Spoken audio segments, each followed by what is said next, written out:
Okay, so just a little intro on who you are and just a little bit about yourself. Well, my name's Julia. Wow. Can you pass that? It's just my alarm. Telling me to take out the rubbish bins, actually. Sorry. Well, that's me in a nutshell. Yes. Wow. Of course I would. So I'm Julia. I'm fortunately in my 40s and wonderful husband and amazing son who's 17 and bonus daughter and bonus son. And yeah, that's me. Love it. And what made you want to share your story today on the Let Me Speak campaign? I think for me, the biggest thing is how taboo child loss can be, and breathing light into that, because I really think that if in the future what I talk about today can help someone else have a little bit of empathy, a little bit more understanding, a little bit more compassion for someone who goes through what I went through and what other people go through, and it kind of helps with my journey. And yeah. And I know that I did ask Elise why she thought child loss, the topic of child loss was so taboo. And I want to ask you as well for your perspective. I just think it's uncomfortable. I think it's uncomfortable for other people.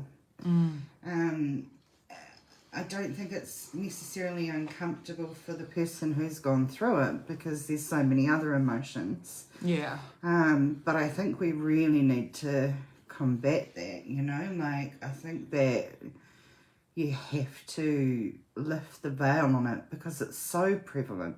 Like, and unfortunately, we all wear shoes. There was a saying, you know, we bereaved parents all wear an ugly pair of shoes that we don't want to wear. But unfortunately, we all wear those shoes.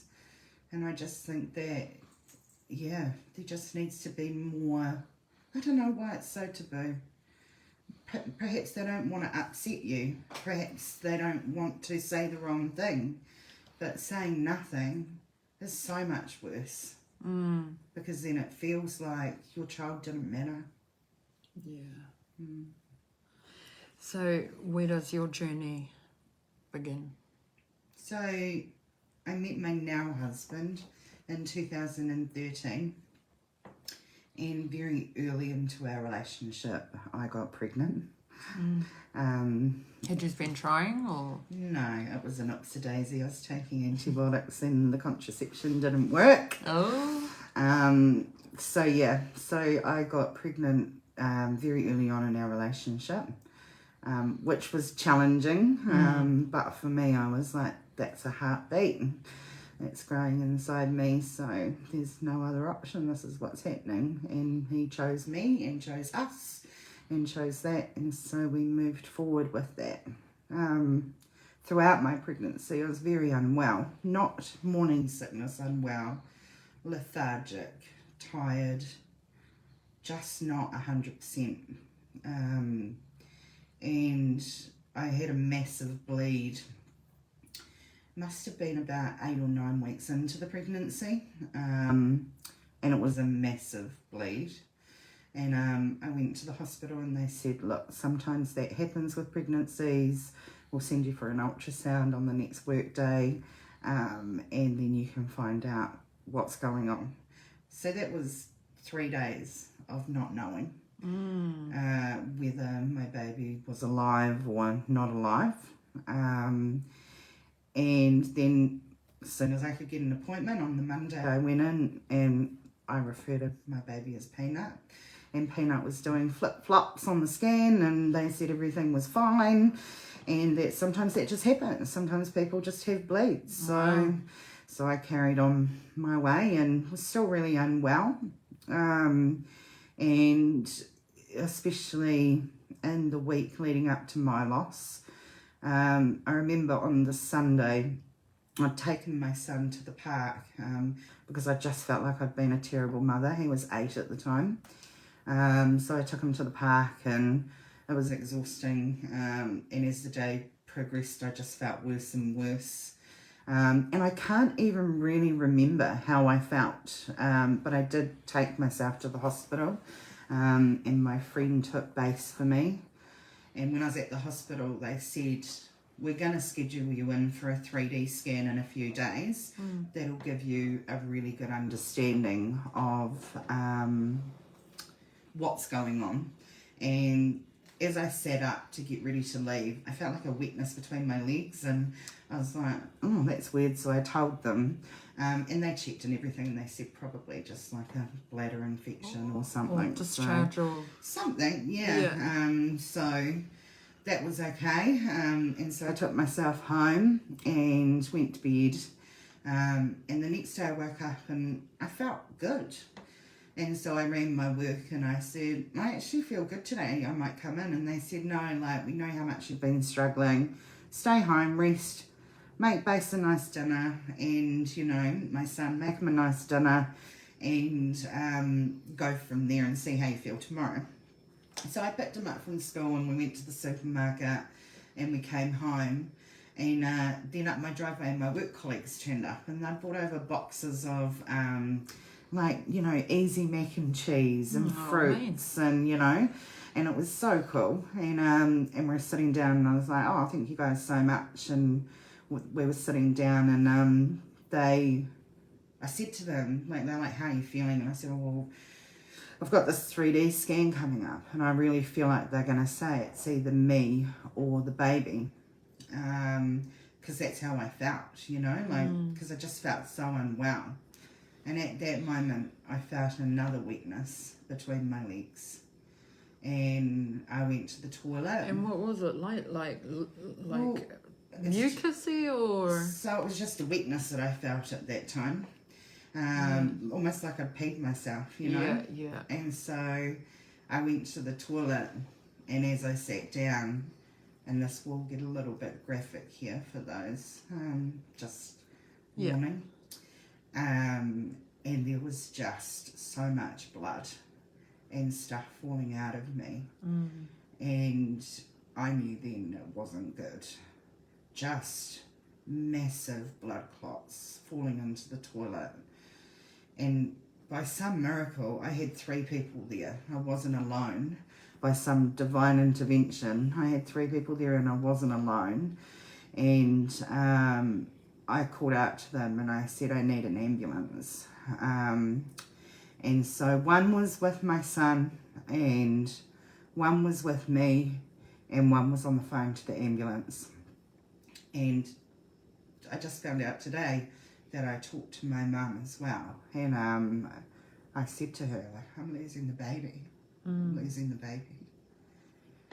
And I don't even remember, so I must have been in shock. And I remember them saying the ambulance will be here soon. And I wanted to walk to the ambulance because I didn't want to be on a stretcher. I didn't want my son to see that. That was really important to me. So I was trying to clean myself up. And as I went to wipe myself, there was something there. And I called out to one of my beautiful work colleagues that was there. And I said, Lynn, there's something there. I think it's a blood clot. Like, I don't know what to do. Do I leave it or do I take it out? And she said, oh, just take it out, you know. And so I got some toilet paper and pulled it out and it was the baby. And at that moment, this sound just came from me. And I was screaming, it's the baby, you know. And unfortunately, my son thought that meant that the baby was born and that it was all right. But obviously it wasn't. At this stage, I was 14 weeks. And I remember looking down and just seeing, you know, this tiny little baby. And I placed her on the basin that was in front of the toilet and just went into shock. and the ambulance officers arrived, and they were very, very kind. And they said, "What's going on, love?" And I said, "It's the baby." And I pointed, and one of them looked towards the other and looked at the baby and nodded, and they said, "All right, love, we'll get you a stretcher." And I said, "No, I want to walk out. I don't want to scare my son." And so they helped me off the toilet, and I pulled up my jeans and my underwear and my jeans, and I walked out and kissed my son and said, "I'm all right and I'll be back soon," you know. Like, it's funny, eh? Like, even in complete shock and going through... brave face it. Yeah. Yeah, for that. Like, that was just so important to me that I didn't want him to see me wheeled out. And so they put me in the ambulance, and it was really at that stage, I don't remember pain until then. And it was really at that stage that the pain came, which I now know was contractions. And I was just losing so many blood clots. I could just feel my pants filling up. And I said to them, you know, they could tell that I was in pain, but I just said, like, I'm just losing so much blood. And he's like, "We'll be there soon." And I woke up on the side of the road that I pulled over because I must have passed out, and they were bringing me back with oxygen and stuff. And when I came to again, they took me to the hospital, and the ambulance officers were amazing, 2 males. I was put into a room, and it must have been 10 minutes before I was seen, and I was in a lot of pain. And I remember a male doctor coming in, and he's like, "So, what's going on with you then?" And I just lost it. I was like, "What the fuck do you think is going on? Did you not hear from the paramedics? I just lost my fucking baby." And he's like, "Well, don't speak to me like that." And I just said, "Get the fuck out and come back in with better bedside manner. I don't want to fucking see you again." I was furious. I really remember that very clearly, and how scared he looked when I said that. And then my beautiful friend arrived, who was, she must have been 8 or 8.5 months pregnant herself. And at that stage, a nurse had brought a gown in and said, you know, "Do you want me to help you?" And my friend said, "No, I'll help her." And I remember getting out of bed and holding onto her shoulders and saying, "Don't you look. Don't look, it's bad. It's really bad." And when I pulled down my pants, just all these blood clots just fell to the ground, and I felt so terrible for her, and I had blood from my bottom of my feet to the top of my neck, and she lovingly tried to clean me up, and all I could think was, fuck, she's pregnant, she shouldn't be seeing this, you know? And I'm in so much pain, like, because all this stuff is just coming out of me, and like I'm in labour, you know, even though I've got no baby, but I'm in labour, and my body's trying to get rid of everything.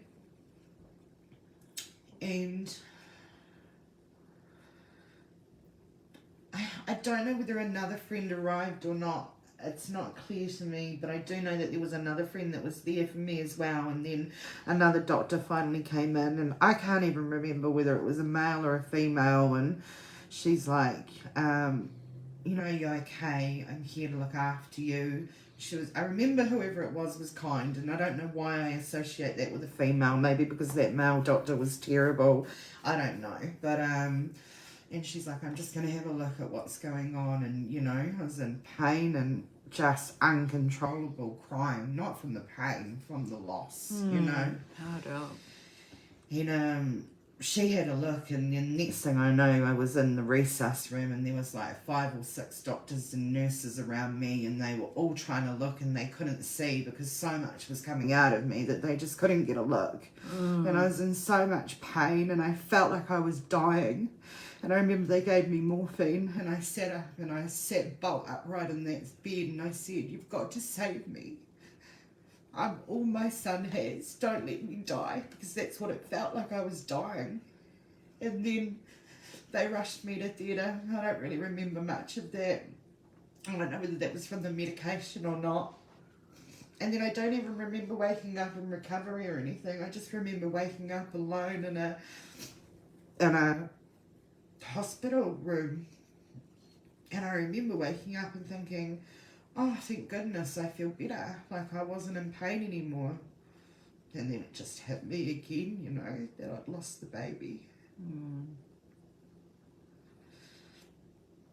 And so got through the night, and the next day my mum arrived. I was in Invercargill, and she'd flown down from Christchurch.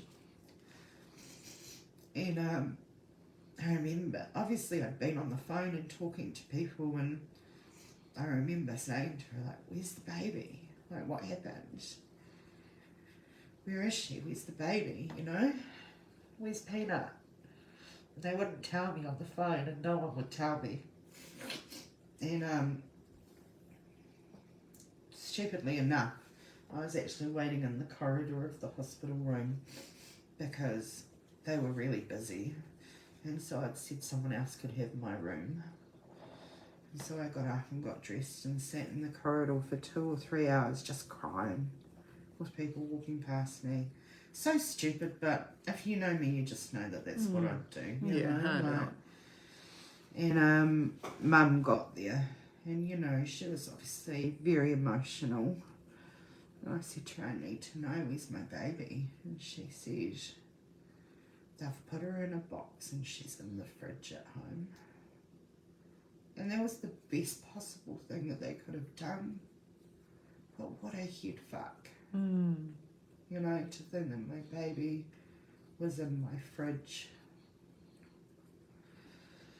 And so Mum took me home, and you know, it's so patchy because I think that you just are not with it. Yeah, I don't. But I remember, you know, Mum was amazing, and my 8-year-old son was amazing, you know, like we tried to shelter him from it, but not really, you know, there was no way to shelter him from it.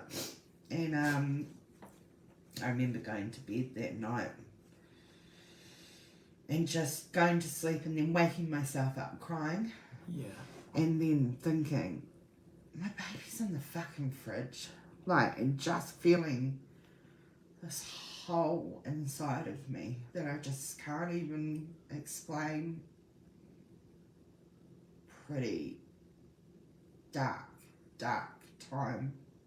It's fucking traumatic, man. And the following day, Mum must have gotten in touch with a funeral home because we didn't know what to do, you know. And they said, you know, they've done exactly the right thing, putting her in the fridge, you know, it's preserved her. And we can't embalm her, but we can treat her to get her ready if you wanted to bury her. And it was free of charge. There was no charge. And so, not that that was important, but I think that's good for people to know. Yeah. Because I never knew that, you know. So we took her there, and this beautiful, beautiful woman treated me with the most amazing of kindness. And weirdly enough, when she was younger, she was married, and back in those days it was so different. She'd had a miscarriage and taken the baby to the doctors in a bowl, and they'd just disposed of the baby. So she had the opportunity to treat my baby like she would have liked her baby to be treated. So we left her there. We had to leave her overnight and pick her up the next day. And there was just so many dark thoughts, like, because your mind plays tricks on you. And obviously not all miscarriages are like mine. Not all babies have to be removed the way that I had to do that. And in some ways that's a blessing. Like, she could have just fallen into the toilet and I wouldn't have even known, you know, like, but still it's not nice what happened. But I'm always trying to find little blessings and silver linings. Yeah. And so in my mind I was like, because I only really seen half of her because the other half was in toilet paper. So my mind started playing tricks on me.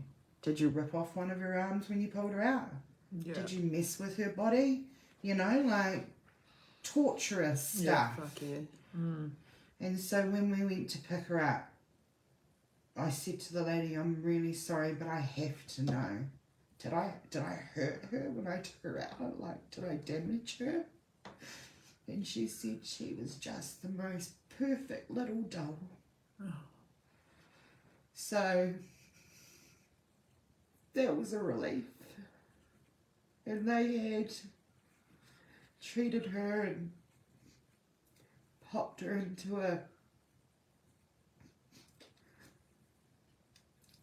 velvet pouch and gave it to me to take home. And she stayed there, and then there was a bit of a rush. So either a day or 2 days later, my parents took her away to their place. They had like a little farm, little property with a bit of land. And they built her a little coffin. And my mum got one of her brooches. My mum loves owls. And my mum got one of her little brooches, and they glued that on the box, and they buried her in a beautiful place in their garden. That's special, eh? It is special, but then they sold that property. And I just had these thoughts of, what if someone digs her out? What if they landscape, you know? So then we dug her up, and with the kids and my husband and friends, we took her to my best friend's place and took her in my husband's cool car and wrapped the box in my son's baby blanket, and we buried her at their place. And for me, that was her final resting place because I was there. Yeah. I got to see her be buried and say something and do it with my family. And so now, it's not that I didn't feel like she wasn't at peace at my parents', but there's more healing in it because I was part of it. Yeah.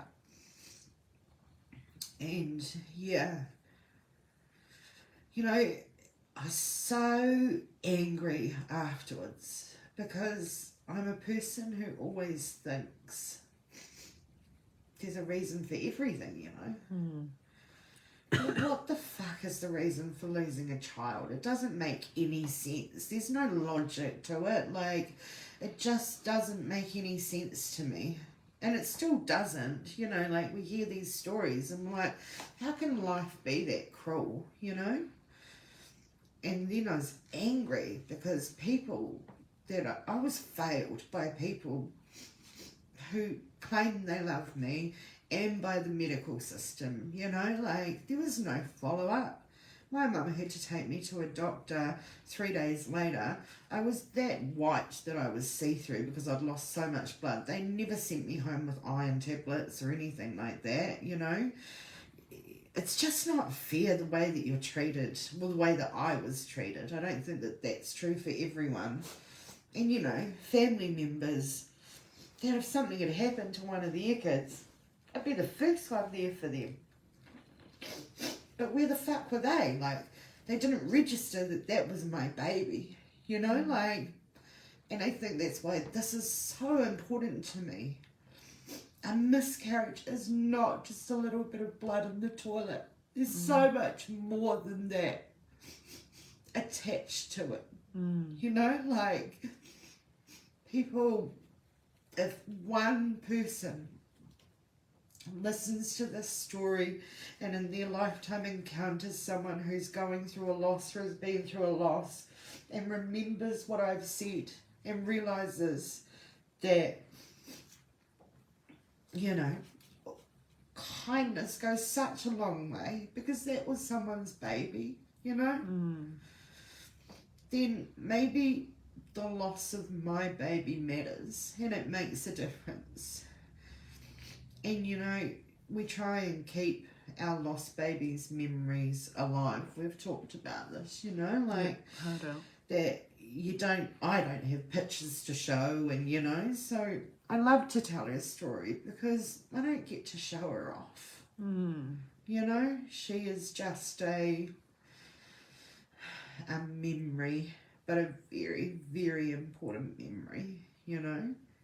And yes, I was treated with such kindness by people, but when you go through that, you really notice the people that aren't there, not the ones that are.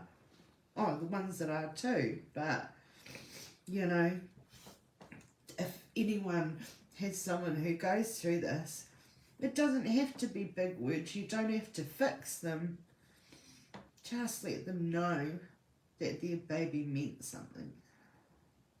And that you're sorry for their loss. It's massive. And I think too that people don't realise that there's no expiry on grief. You know, it doesn't, some days are easy. And then sometimes you feel guilt for those days that are easy because you're like, how can I smile? How can I laugh? How can I be happy? But really, you know, that's what our babies would want. But, you know, for me, 2 years later, I'm still sitting on that toilet, having my period, breaking down, shaking, because it reminded me so much of my loss. It doesn't just go away. There's moments in time and stupid things that still to this day trigger me. Fuck yeah, every time I have a shower at our house, my feet were covered. We couldn't see the bottom of the shower, and fuck, I have 2 showers a day. Every single time I get in there and look down at my feet, it takes you straight back to that. You have to relive that every fucking time. And I think to myself, how long will this last? And, you know, there is no expiry date. Yeah, well, there is no expiry date, unfortunately. But everyone's journey is different. You know, unfortunately, you've had a double whammy, which just really isn't fair. But there's no... if you search for answers as to why, you'll drive yourself fucking crazy. Oh, fuck yeah. You know? So, the 23rd of October every year is the anniversary of her passing. And in the 1 year anniversary leading up to it, I thought I'd be fine. But I wasn't. Like, something takes over. It's like a weird thing. Like, your body has this calendar and it just knows. And that day, I needed to get groceries and I was driving around and my petrol light was on. And I remember this so vividly. I could not pull over and get out of my car. I just couldn't. And so I went to the supermarket and I walked around for hours with an empty trolley, just not able to function enough to put something into my trolley because it was just like a shadow walking through life, you know? And then so I left the supermarket and then I was driving and I was like, I really need to get gas because I cannot deal with breaking down and having to talk to people. So I got gas and that was like the first step for that day. And then I went to the supermarket and all of a sudden it dawned on me. I seen this mother with a young child in her trolley and she was going around the supermarket and calculating everything that she was buying. And I walked up behind her when she went to pay and I paid for her groceries. And I told the story of my loss. And I said today is the 1 year anniversary. And to make me feel better, I want to give you a gift from an angel.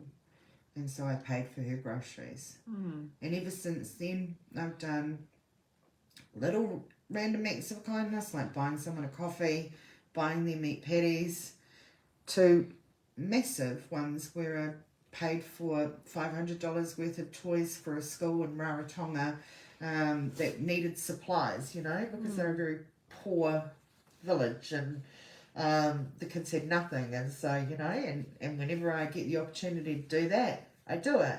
And I just say that it's a gift from an angel. And, if she had a spirit, I don't want her spirit to be bound to this earth by my sadness. And I had a tattoo, and that's what that represents to me, that I look down and I remember.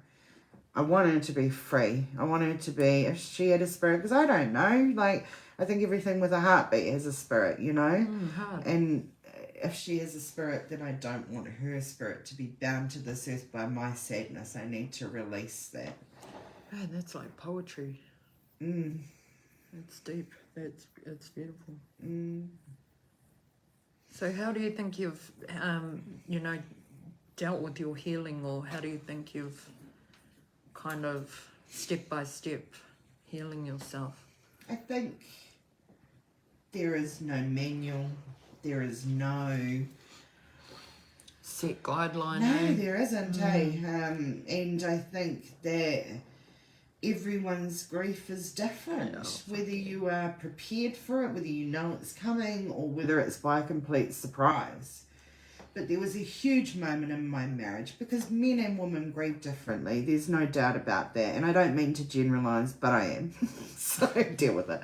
But, in my relationship, my grief was so palpable, and, it was consuming, and yes, every day it gets a little lighter, but then some days it comes crashing down. And I remember having this conversation with my husband and saying, because then I think that there's maybe guilt because he doesn't have that grief, and and I remember saying to him one day, I don't need you to fix me. I don't need you to try and take it away. I just need you to allow me to feel what I am feeling on that day. And that was the greatest gift that he could have given me. And perhaps the greatest gift that I could have given him. Because he can't fix it. He can't say anything to make me feel better. But even just you verbalising that so that he could understand what you're wanting or needing. Yeah. And I think that, that's all that I needed. I just needed to be allowed 2 years later, 4 years later, and not even on the anniversary, just at random times. I'm having a tough day today, and since then, it's been amazing, and, this is very hard on my son still. He still is upset over the loss of his sibling. And, again, there's beauty in that because she mattered, Yeah. So tears aren't a bad thing. Tears are just a way of showing that you care, Hard out. Well, on behalf of CWK and me and her, just want to say we love you. We fucking love you. And thank you so much for sharing your story with us. And we'll be here right here through all your healing. And to hold your hand whenever you're feeling it. And thank you both for doing this, because it is the taboo subject. Yeah. And it's so important that people know that this happens in so many ways, shapes and forms. So it's really important that you breathe light into that dark spot. Yeah, and that's what I've done tonight. So thank you. Oh, good, my darling. Love you.